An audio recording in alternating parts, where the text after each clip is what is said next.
Hello Cebu, Philippines! Welcome to my channel here in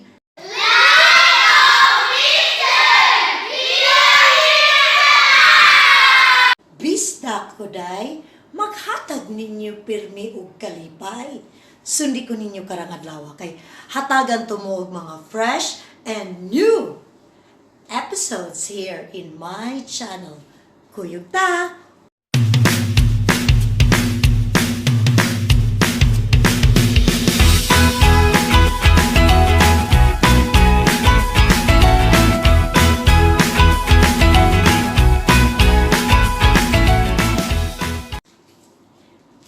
Yes, friends, og nibalik ang bisdak nga maghatag ninyo pirmi og kalipay. Before I will tell you what my episode is, allow me first to thank every one of you there, certified 900 subscribers. Palakpakan! Friends, I wouldn't be here, friends, without all your support. And that, I would like to thank every one of you there na walang sawang tumatangkilik sa ating episode dito sa channel ko. To those of you who really spent time watching all my videos, palakpakan! To those of you who sent really warm messages, palakpakan! To those of you who really send likes and even share my videos to others, palakpakan!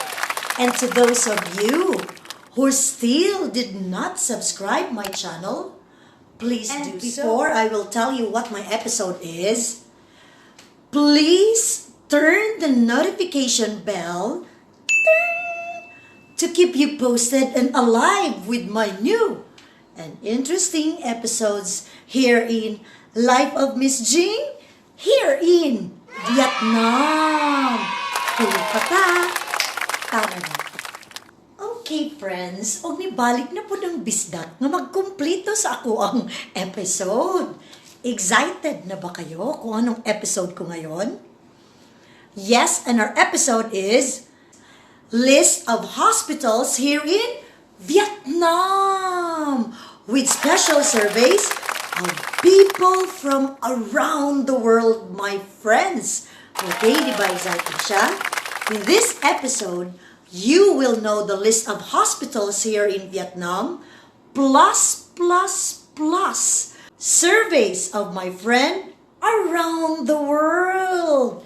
Palakpakan! Di ba exciting siya? Okay, before I will tell you and continue the list of hospitals here in Vietnam, allow me first to share to you my survey from my special people and friends from different corners around the world, describing their place or their state about COVID-19, my friends. Pakinggan natin kung kumusta na ang lugar nila ngayon. Okay? And about COVID-19. Ito ba'y lumala or ito ba'y nag-improve? Okay? So let's get it on to some special friends from different corners of the world telling us and describing their state on COVID-19. Follow me. Yes, I've got some reliable and medical friends who can really share to you some surveys of how and what is COVID going on around the world. It's not a matter of talk and a topic here, but we would like to know how their place going on these days in 2021 of June. Gusto lang nating malaman kung ano na ba ang sitwasyon nila sa kanilang sa iba't ibang lugar dito sa mundo. Okay, so let's get it on. First of all, to our batch 88, Dr. Reneta Pal Medina. Okay, let's get it on. She's going to share something about COVID-19. Good morning, everyone. I'm Dr. Reneta Medina from National Capital Region. And hello. Maayong buntag. My friend Mary Fair requested me to have a video about COVID. Dili daw pwede mo dili. So here it is. I think the best lesson that we learned from this pandemic is that we are interrelated. So we must work together in our fight against this pandemic. And most of the doctors here in the Philippines, we do volunteer. As for me, speaking for myself, I volunteer at the Lung Center of the Philippines. I do online consultation to help decongest the emergency rooms in our country. And in our clinics, we have programs. It's called a post-COVID rehab program. We help the patients recover faster. And here in our clinic, we do recovery programs for COVID patients. It's a team effort. We have nutritionists who will take care of the diet of the patient. We have immune boost to boost the immune system of the patient through IV therapy and medications. We have also involved rehab medicine and physical therapists to help patients recover the strength. And I'll also show you one of our treatments here. It's called hyperbaric oxygen therapy. We help because based on science, our body is composed of cells that needs oxygen. So inside the patient comes in, and then it is a chamber with highly pressurized, highly concentrated oxygen. So this can help the patient recover fast by promoting natural healing. I think that's it. Thank you. And final, most of the patients ask me, what's the best vaccine? My answer is always the best vaccine is the first vaccine offered to you. So I think that's it. Thank you. Bye. Right, my friends. That was Dr. Reneta Palmedina, my batchmate for St. Alfonso's Catholic School, 88 in Lapu-Lapu City. Yes, friends, iba talaga pag we will seek, opinion from those who are really reliable people or those from the medical field. Because of course, I'm not from the medical field, my friends, okay? Siguro if grammar or adjectives and verbs ang pag-uusapan, okay, I can elaborate that more to you. But my friends, ang medical side, okay? So that was really a thought-provoking information from our dear batchmate, Dr. Reneta Pal Medina. Okay, and excited na ba kayo makinig sa susunod nating speaker? Yes, and our susunod na speaker is... Yes, she's also a doctor in the Philippines, but yes, a practicing nurse in the US, in the person of Dr. Marjorie Canton Gallardo. Okay, this is from Batch 88.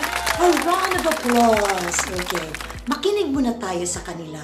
Kung ano na ba ang sitwasyon nila sa kanilang state. Fresh from New Mexico, USA. Kuyukta. Hi, my name is Marjorie Galido and I work as an ER nurse here at Covenant Health Hubs in New Mexico. Our COVID status here is very good. It's a whole lot better compared to last year. And most of the time, we don't have COVID cases anymore. Most of the people here are also vaccinated. Yeah, and establishments are opening up to full capacity, and they don't require people to wear masks anymore. Those people who are fully vaccinated. Yes, thank you. Yes, friends, and another friend. Okay, another friend in the person of Michael of again in New Mexico, USA, a registered nurse in the US. Okay, a round of applause. Let's get it on. My name is Michael Chumley. I'm a nurse here at Hobbs Covenant in Hobbs, New Mexico. Our present COVID situation here is very minimal compared to last year. We almost have no cases. occasional, but not many. A lot of vaccinated patients and very few symptomatic COVID cases. Yes, friends, unibalik ang bisdak na maghatag ninyo pirmi ug kalipay. With our next speaker is Glenda Abrea Cerezo, straight from the USA. A round of applause. Paminaw natin si Glenda from the US. She's also a very good friend of mine. Kuyog ta!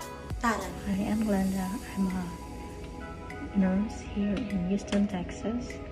I noticed that there's a decline in COVID cases, both here in the hospital as well as our staff. Unlike before, when vaccination was still not in place. Right now, we're vaccinating kids 12 years and up here in America. And establishments have started opening 3/4 to full capacity.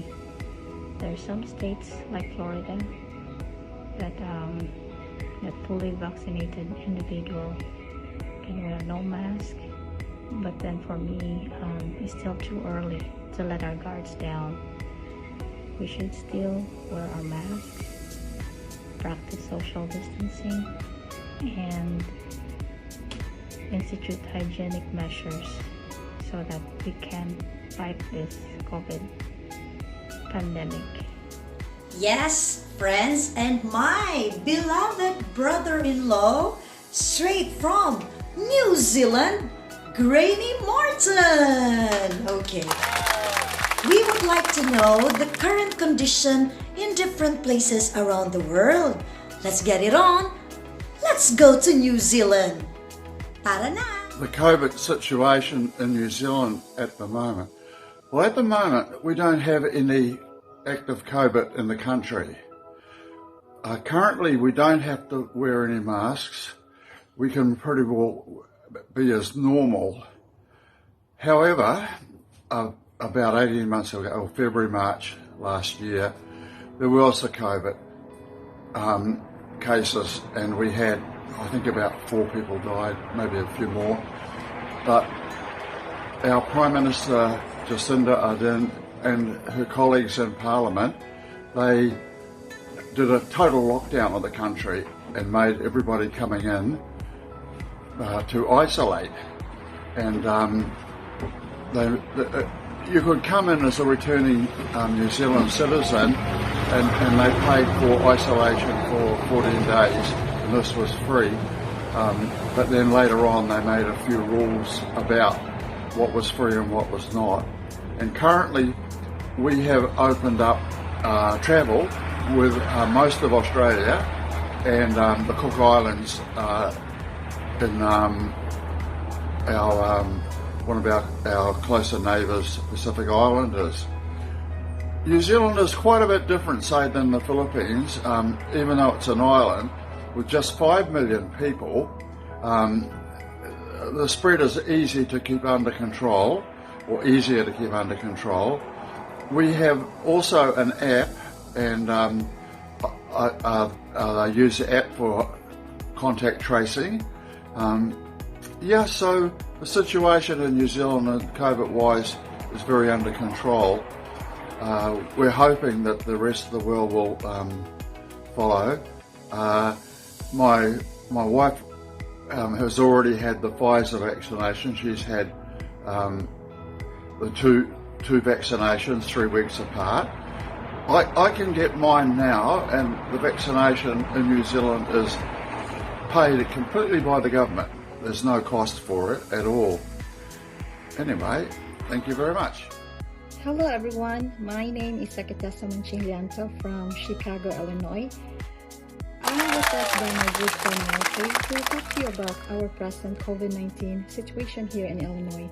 As of this time, we are now on phase 5, which means that almost all of the COVID-19 restrictions has already been lifted, and hopefully by next month in July, all of the COVID restrictions will be fully lifted.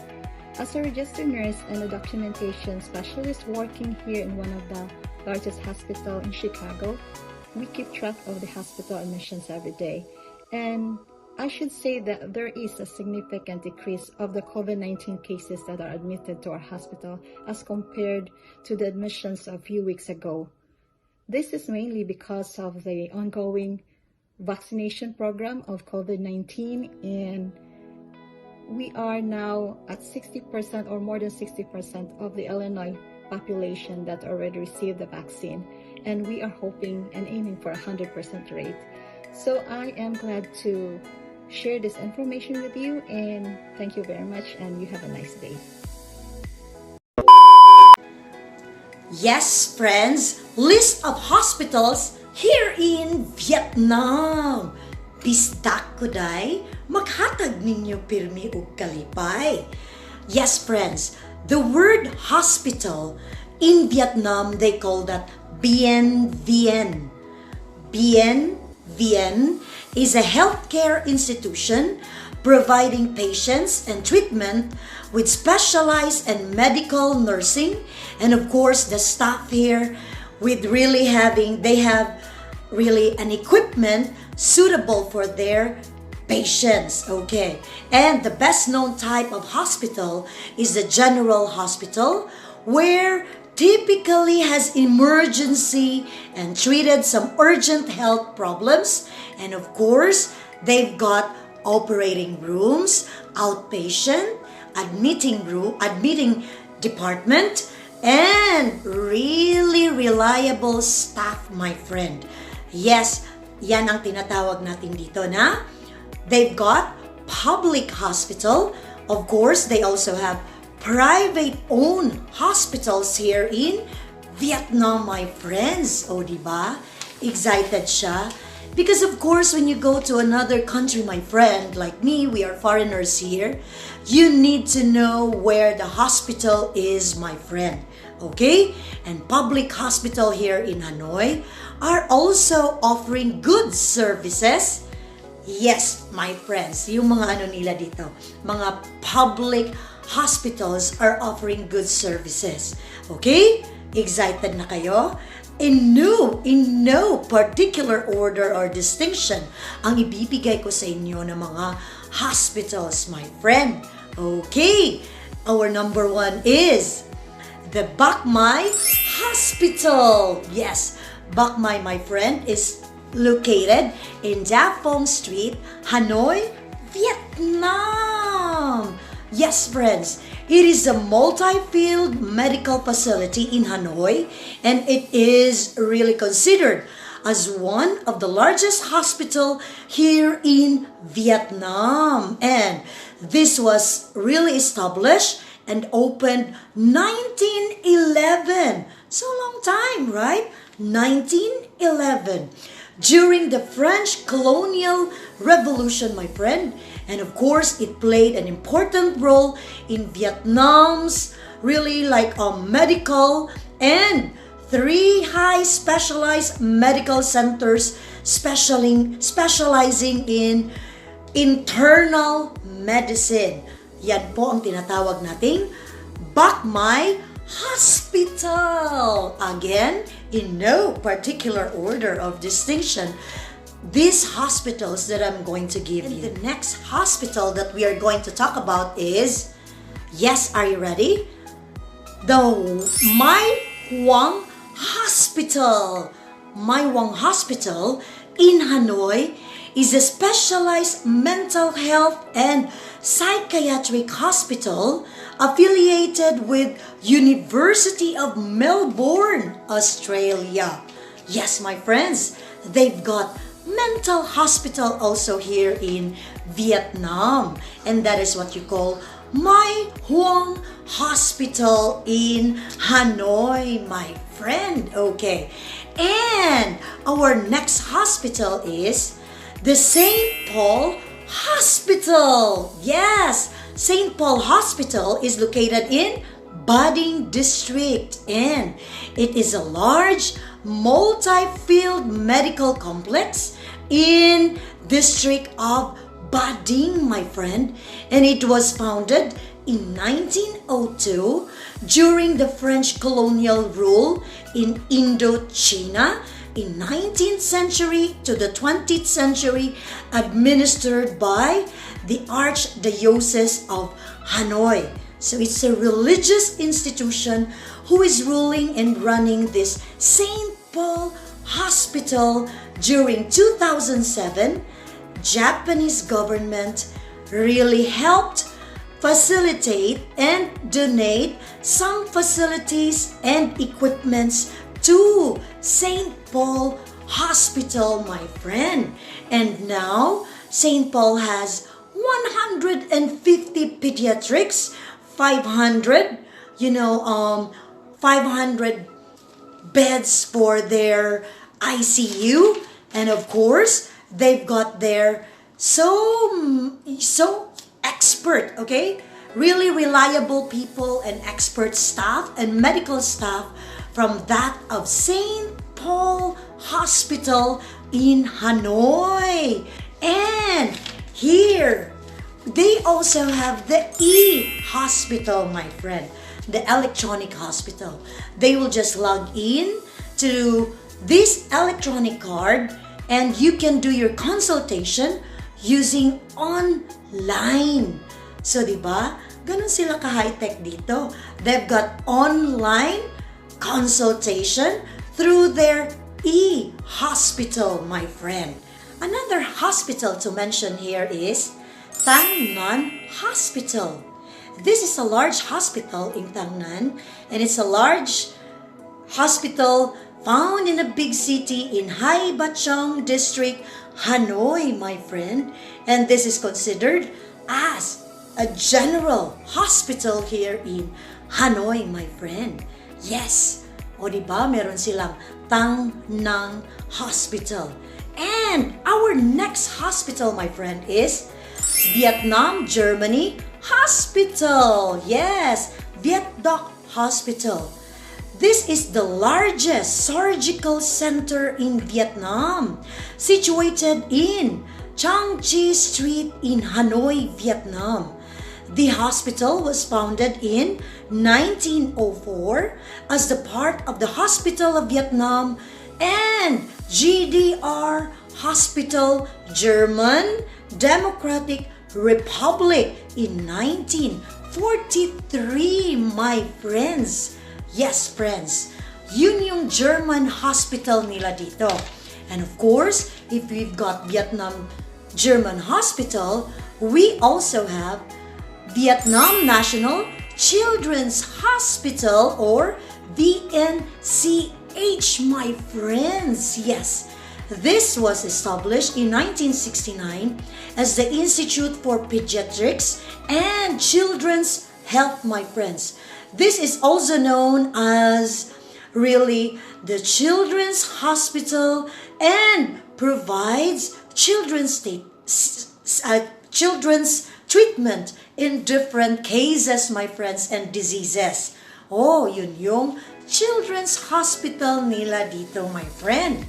Okay, considering, my friends, they've got, for some honorable mentions, they've got E-Hospital, which I mentioned earlier, K-Hospital, Vietnam CUBA Hospital, Vietnam Soviet Friendship Hospital, Vietnam National Hospital of Endocrinology, Vietnam National Obstetrics and Gynecology Hospital, Vietnam National Hospital of Tuberculosis and Respiratory, VIEN Cancer Hospital, the L Hospital of FRANCIAS, Hanoi, the VNMEC International Hospital in Time City.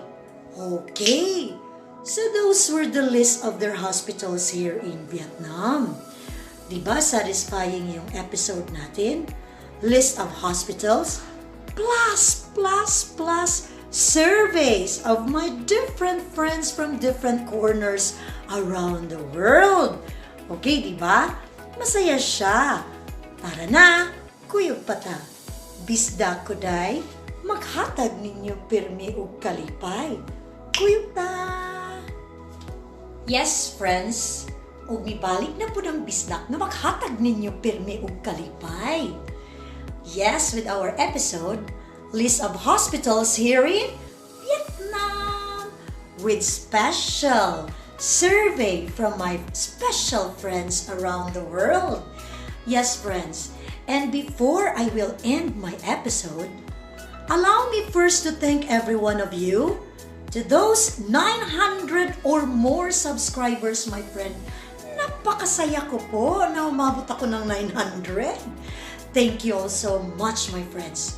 To those of you who really subscribe and watch my videos, palakpakan.